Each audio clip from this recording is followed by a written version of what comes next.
चंद साहब, जो पाकिस्तान की सियासी जमातें हैं, पाकिस्तान पीपल्स पार्टी से, मैं आपकी तरफ अजमत बात आता हूँ, जो पीपल्स पार्टी से स्टार्ट कर लें, तलवार का निशान लिया गया, फिर तीर आ गया, पीपल्स पार्टी पे पाबंदी लगाई नाम के ऊपर, तो पीपल्स पार्टी पार्लियामेंटेरियन बन गई, ऐसे हुआ। फिर नून लीग का सेनेट इलेक्शन में नवाज शरीफ को नाहल करार दिया, शेर का निशान ले लिया, उनको इंडिपेंडेंट डिक्लेयर कर दिया। अब पीटीआई की वो बारी आ गई, पीटीआई से बल्ले का निशान भी लिया, पार्लियामान से भी बाहर कर दिया। हम 50 सालों से एक ही चीज़ कर रहे हैं, पाकिस्तान को कमज़ोर भी कर लिया है, 2 लख्त भी कर लिया है, अभी तक हमें समझ नहीं आई, अकल नहीं आई कि पाकिस्तान को मेरे ख्याल में पोलिटिकल क्लास को, और इस वक्त तो जो हुकूमत में पार्टी है, सबसे बड़ी जिम्मेदारी तो उसकी बनती है कि जिस चीज़ों को वो खुद भुगत चुकी है, जिन क्राइसिस को, जिन विक्टिमाइजेशन को, जिन चीज़ों को, रियासती हथकंडों को, अदालती हथकंडों को वो खुद भुगत चुकी है, उससे तो कम से कम इज्तनाब करें। इज्तनाब सबको ही करना चाहिए, उससे कुछ सीखें तो सही। सारी चीज़ें मैं समझता हूँ ड्राइविंग सीट पे जो जमात होती है उसकी जिम्मेदारी ज़्यादा होती है। अब इससे पहले पीपल्स पार्टी के साथ जो कुछ होता रहा, पीपल्स पार्टी के साथ अल्टीमेटली जाकर चार्टर ऑफ डेमोक्रेसी मियाँ साहब को करना पड़ा, एक दूसरे से माजरत करनी पड़ी। तारीख में देखा जो अदलिया के ज़रिए क्यूम कोर्ट, इफ्तिखार चौधरी कोर्ट, पता नहीं क्या क्या, फिर पीटीआई के दौर में साकिब निसार को जिस तरह इस्तेमाल किया गया, ये तारीख के भयानक चेहरे जो दौर गुजरे हैं हमारे, उन दौर अदवार से हमें सीखना चाहिए ना। तो अब मैं समझता हूँ ये हुकूमत की जिम्मेदारी है, हम हुकूमत के इत्यादी हुकूमत बनाने में हमारा किरदार है। लेकिन मैं एज ए पोलिटिकल वर्कर कहूँगा कि इस तरह इक़्तिदार नहीं बचते होते, सियासत भी नहीं बचती होती। शायद चंद दिनों की वाह वाह मिल जाती है, तारीख भी बंदे को रगड़ती है और अल्टीमेटली इंसान को खुद भुगतना भी पड़ता है। इससे पहले देख लें आप, जिसने जो कानून बनाया उसको खुद ही भुगता। चंद साहब, ना इससे सियासत बचेगी ना इससे जमहूरियत बचेगी। ये सियासत तो अब देखिए, अब पाकिस्तान में सियासत दिन ब दिन जवाल पजीरी का शिकार हो रही है ना, कौन सा सियासत तरक्की कर रही है। अब मैं समझता हूँ गाली गलौज की इसको पीटीआई के लोग, सलमान अकरम राजा साहब जैसे लोग बैठे हुए हैं, उनको भी देखना चाहिए कि वो उन अपनी जमात को समझाना चाहिए उनको भी। और ये मैं समझता हूँ बड़े नाजुक दौर से है। अवाम का ये जमातों पे पाबंदियां लगाना या ये इंक्वायरियां करना, यकीन करें अवाम का ये मुतालबा ही नहीं है। अवाम तो टैक्स से मार रहे हैं, भूख से मार रहे हैं, महंगी बिजली से मार रहे हैं। अवाम के तो बच्चे को एजुकेशन नहीं मिल रही। सरकारी स्कूलों का तो हाल कोई गरीब अमीर आदमी जो साहिब हैसियत लोग हैं वो प्राइवेट स्कूलों में चले जाते हैं, और प्राइवेट स्कूल एक अलहदा डकैती इस मुल्क के साथ हो रही। जो सरकारी स्कूल हैं उनकी हालत देख लें आप।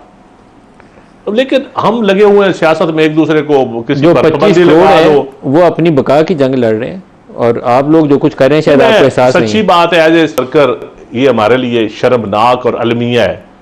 और मैं समझता हूँ हमें सीखना चाहिए। हमें इतना भी इक़्तिदार से प्यार नहीं होना चाहिए कि इक़्तिदार के लिए हर चीज़ ही हम बर्दाश्त करते जाएं और रोनते जाएं। इतना भी इक़्तिदार से प्यार नहीं होना चाहिए। अज़मा बीबी, देखिए, मुझे वैसे तो बड़ी हैरत हुई है कि चंद साहब ने कहा, मतलब पीपल्स पार्टी और पीपल्स पार्टी के लोगों की जमहूरी जद्दोजहद, और कहाँ उसको इमरान खान और उसकी फाशिस्ट जमात के साथ जो है वो कंपैरिजन कर दिया। मुझे ये बताइए, भुट्टो शहीद चढ़ गए ना फांसी, और क्या भुट्टो शहीद के फांसी चढ़ने के बाद 9 मई हुआ, क्या पीपल्स पार्टी ने जो है वो कोड़े अपनी उस पर खाए या वो कहीं पे चढ़ दौड़े थे जाके? तो मुझे तो ये समझ ही नहीं आई ये क्या कंपैरिजन है। देखिए, बिल्कुल करें, फिर कंपैरिजन फेयर होना चाहिए। पॉलिटिकल पार्टीज की अगर बात करनी है तो फिर कंपैरिजन भी फेयर करना चाहिए। मुझे ये बताइए, जो सियासत इमरान खान 2014 से कर रहा है कंटेनर पर चढ़ के, जो है वो थानों पे हमले भी जायज़ हैं, इस्मतुल्लाह जुनेजो को ईंटें मारनी भी जायज़ है, पीटीवी पे जो है वो या कब्जा जो है वो फौज किया करती थी मार्शल लॉ के दौर में, या कब्जा किया था इमरान खान ने, और जो पार्लियामेंट के ऊपर चढ़ दौड़ी थी, या पहले आमिर जो है वो चढ़ दौड़ते थे, या चढ़ दौड़ी पीटीआई। मतलब अजीब बात है, एक बाकायदा सूबा यलगार करने आया था परवेज खटक साहब की सरबराही में इस्लामाबाद के ऊपर, सिविल नाफरमानी एक पॉलिटिकल पार्टी ने कराई इस मुल्क के अंदर।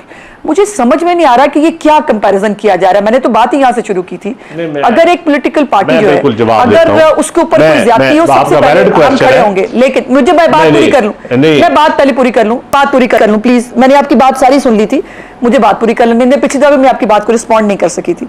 दूसरी बात यह है कि अभी जो हालात कोरोना रो रहे हैं, चांद साहब को नहीं पता कि 2017-18 में हम क्या पाकिस्तान छोड़ के गए थे और उसके बाद इस पाकिस्तान के साथ क्या किया।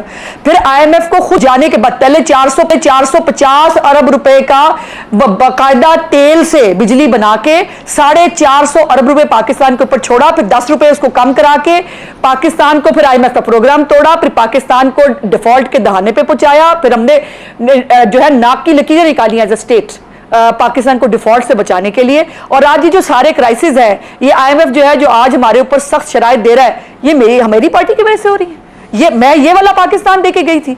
तो ये कंपैरिजन करते हुए खुदा के वास्ते, जहां तक मकबूलियत की बात है राजा साहब की, मकबूल तो चाहत फतेह अली खान भी बहुत है, लोग तो उसको भी बहुत सुनते हैं। फिर अब इसका मतलब यह है कि मतलब इमरान खान और चाहत फतेह अली खान पर मकबूलियत कपेगी, ऐसे फैसला करना है। फिर अभी भी राजा साहब ने कई अच्छी बातें करते करते फिर कहा हम भड़का रहे हैं लोगों को, वो ये हो जाएगा। यही तो प्रॉब्लम है, आपके भड़काने के बावजूद शुक्र है अल्लाह पाक का कि लोग आपकी बात नहीं सुन रहे।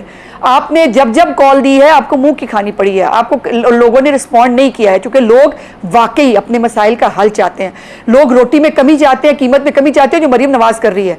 लोग अपनी तालीम और सेहत में बेहतरी चाहते हैं, जो इस वक्त जो है पाकिस्तान की हुकूमत हो या पंजाब की हुकूमत हो वो कर रहे हैं। पाकिस्तान को इंतशार क्यों फैलाना चाहिए? जब निकलेंगे, जब जेल से खबर आएगी, आपको इंतशार की आएगी, फसाद की आएगी, लड़ाई मार कुटाई की आएगी। दुनिया कह रही है, इंडिकेटर्स कह रहे हैं पाकिस्तान जो है वो अब टेक ऑफ करेगा, पाकिस्तान के अंदर बैरूनी सरमायाकारी आएगी, यहां फसाद चाहिए।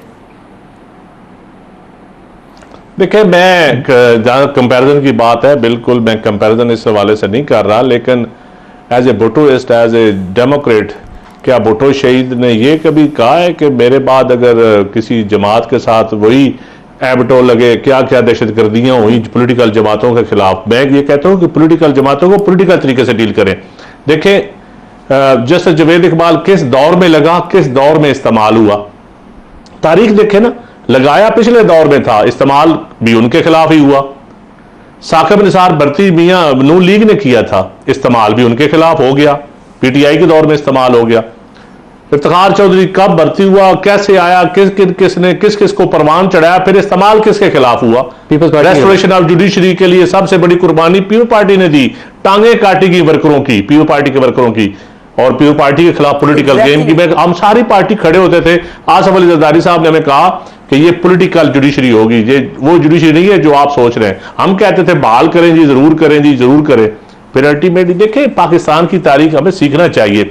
हमने जो गलतियां की हैं, जो सही, इस तरह सिर्फ एक जमात को देखें। मैं कोई पीटीआई का तो नहीं, मतलब पीपल पार्टी का वर्कर हूं, लेकिन मैं अगर एज आप मुझे फिर मेरे से सवाल करें, मैं कहता हूं नून लीग के साथ भी ज्यादतियां हुई हैं, सबसे ज्यादा ज्यादतियां तो पीपल पार्टी के साथ हुई हैं। क्या हम अब ज्यादतियों को सपोर्ट करना शुरू कर दें कि हमारे साथ हुई है तो अब इनके साथ ये थोड़ी हो रही है, हमारे साथ ज्यादा हुई? गलत काम, ये जवाब नहीं है, जस्टिफाई नहीं करता, ये सही है। ये जवाब नहीं है कि हमारे साथ ज्यादा हुई थी, अब इनके साथ थोड़ी हो रही है।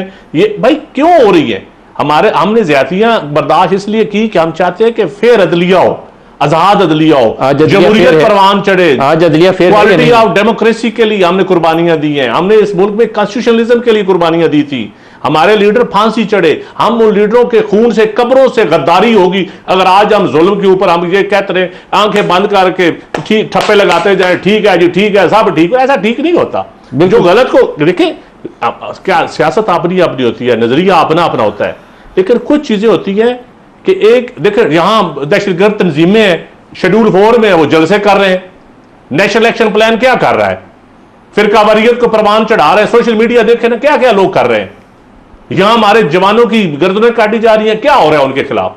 हम लगे हुए हैं सियासतदानों को, मतलब सियासी जमातों को दहशतगर्द करा, दहशतगर्दों को सियासतदान बनाए, आप सियासतदानों को दहशतगर्द बना रहे हैं। ब्रेक ले लें, हमारे साथ रहिएगा जी।